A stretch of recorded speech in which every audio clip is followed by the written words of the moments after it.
Israel যুদ্ধবিরতির ঘোষণা দিয়েছে। মার্কিন প্রেসিডেন্ট জো বাইডেন এমন কথা বলার একদিন পরই সুর পাল্টালেন বেনিয়ামিন নেতানিয়াহু।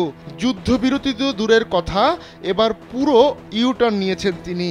বাইডেনের এমন ঘোষণাকে স্বাগত জানিয়েছিল ফিলিস্তিনের স্বাধীনতাকামী সংগঠন হামাস। তবে এখন নেতানিয়াহুর নতুন ঘোষণার পর আবারও পাল্টে যেতে পারে হিসাব নিকাশ। যুদ্ধ বন্ধে ইসরায়েলের উপর চাপ রয়েছে। চাপের মুখে আছেন মার্কিন প্রেসিডেন্ট জো বাইডেনও, কিন্তু কোনোভাবেই নেতানিয়াহুকে বোঝানো যাচ্ছে না। শনিবার নেতানিয়াহুর অফিস থেকে বলা হয়, হামাসকে নিঃশেষ করে দিয়েই থামবে ইসরায়েল। এর আগে শুক্রবার হামাস জানিয়েছিল যুদ্ধবিরতির বিষয়ে ইতিবাচক ও গঠনমূলকভাবে তারা সম্পৃক্ত হতে রাজি আছে। 1 মিনিটে নগদ ইসলামিক অ্যাকাউন্ট খুলতে ডায়াল করুন *167#।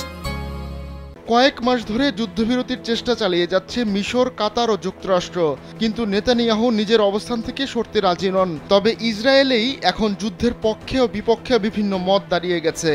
নেতানিয়াহুর যুদ্ধকালীন মন্ত্রিসভার প্রতিরক্ষামন্ত্রী ইয়োভ গ্যালেন্ট যুদ্ধের পক্ষে নন, কিন্তু জাতীয় নিরাপত্তা মন্ত্রী ইতামার বেন গাভির সহ অন্য মন্ত্রীরা যুদ্ধ চালিয়ে যেতে চান।